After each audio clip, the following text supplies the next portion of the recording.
So hello, good evening everyone. Welcome to Fees 102 Ethics Consultancy Firm. And for tonight's session, we will talk about the Reyes grounds and norm of morality, the personal nature and human dignity that will surely help us discern what is moral and ethical. And to help us with our discussion for tonight, let me introduce to you our speaker. She is the representative of the FIS 102 Ethics Consultancy Firm. Please welcome no other than Ms. Shine de Guzman. Ms. Shine, the virtual floor is now yours. Hello, good evening everyone. At this moment, our discussion will focus on Reyes grounds and norm of morality. According to Reyes, there are three non-negotiable standards. It is our moral compass, built into our existence that allows us to discern what is ethical in any situation, from a high-stake global crisis down to our everyday choices. We're going to learn on our discussion for tonight that morality isn't just about what you do, but about who we are and who you have the potential to be. Now, let's start to the first standard of Reyes. First standard is the person, the free agent or the I seeking goodness. This relationship recognizes the individual's inherent dignity as a free, unique I. Every person has an infinite openness and is fundamentally oriented to the absolute good, the truth, and fulfillment. That to treat someone morally is to affirm their spiritual freedom and capacity for self-determination. An example for this first standard is an action when you deny a child to access to education. Is that action moral or immoral? What do you think? Based on the first standard of Reyes. Okay, the action denying a child access to education is an immoral action because it violates the core dignity of the standard. It restricts the child's freedom to pursue the true and the good. It denies them the possibility of developing their unique I and full potential. Denying a child an education is fundamentally immoral because it violates the inherent dignity of a person, of the child, who is seen as a free agent seeking goodness, which is the I.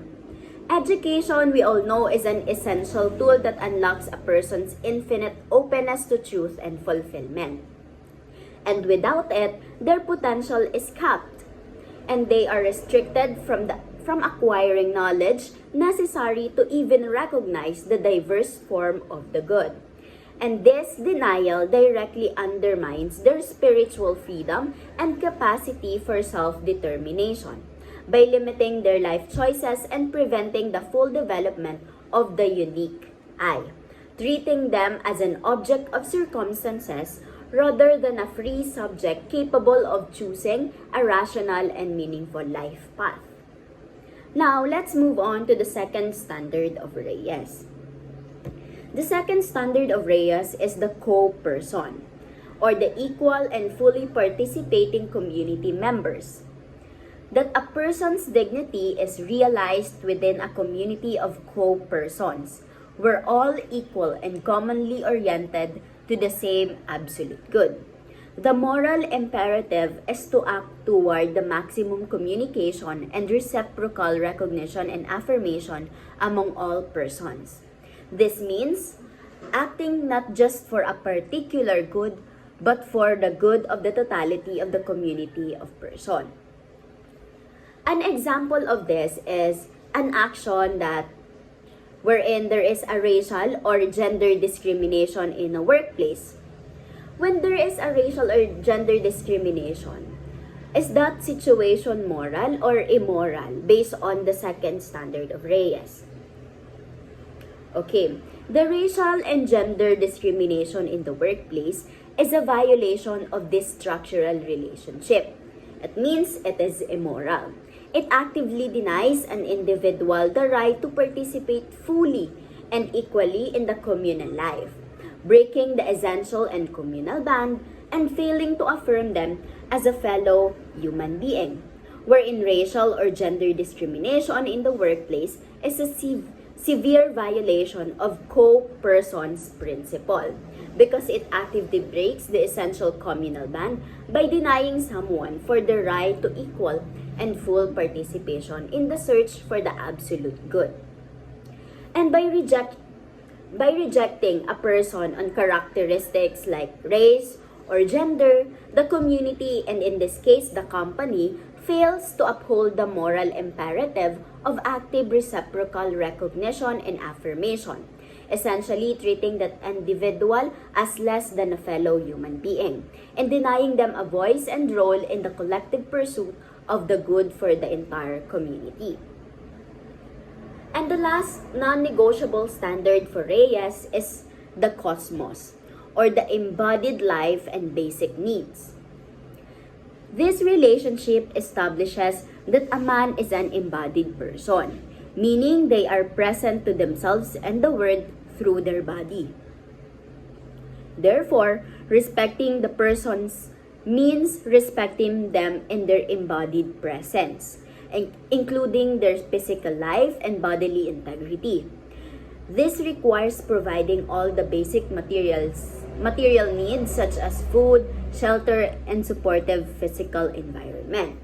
And an example of this is exploitative labor practices, like unsafe working conditions or insufficient wages for necessity. And this specific action, the exploitative labor practices, violates this norm or violates the third standard because they fail to respect the embodied person by placing their physical well-being and life at risk and denying them the basic material needs required for the sustenance of that life.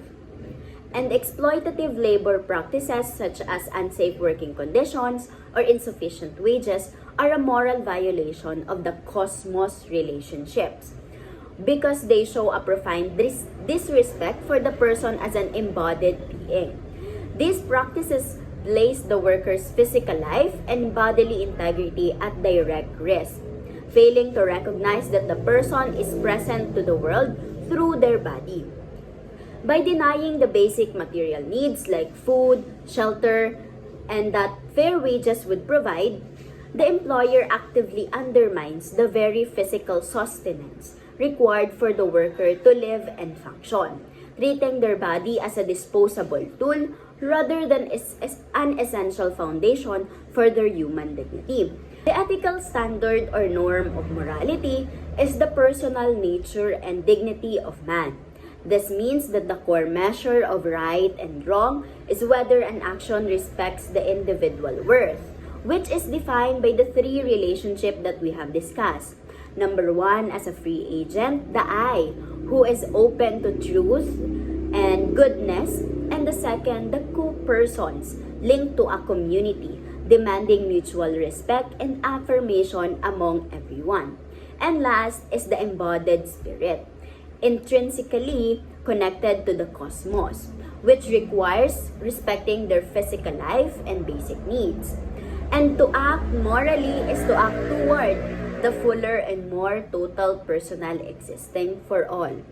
For example, stealing someone's essential resources is immoral because it violates the embodied spirit aspect by denying them the basic material needs required for life sustenance. Ibig sabihin, kinuha mo yung bagay na nakakatulong sa kanila o kailangan nila sa pang-araw-araw para mag-function yung isang tao.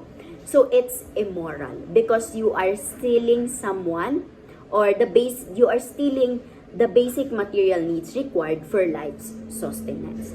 That's why that particular action, stealing someone's essential resources, is immoral. Hence, it is important to know that the ethical standard changes as history moves forward. As we gain new knowledge and abilities in science, technology, and social issues, we create new human possibilities. And these new capabilities force us to adopt a higher, more demanding, exigent moral standard than we had before. For an instant, while capital punishment was once accepted, the historical possibility of guaranteeing order through modern, secure prisons and rehabilitation now creates a more exigent norm. Therefore, the moral action is the one that uses the best current human capabilities to most fully affirm the dignity and spiritual freedom of all persons. That is why, to end our discussion for tonight on Reyes' grounds and norms of morality, remember that the three non-negotiable standards is our moral compass to help us discern what is ethical in any situation. That morality isn't just about what you do, but about who you are and who you have the potential to be. That is all for our this session for tonight. I hope that you gain a knowledge on our topic, Reyes, grounds and norms of morality, the person's nature and human dignity. Thank you so much, everyone. Ayan, thank you so much, Ms. Shine, for that wonderful discussion on the three non-negotiable standards on discerning what is moral and what is ethical. And I hope that all of our participants for this session had a great night and a meaningful realization from our topic. And to end our session for tonight, let me have a quote for you from Peter Stewart that says that ethics is knowing the difference between what you have a right to do and what is right to do. Thank you for attending this webinar session, everyone, and I hope you had a great night. Bye!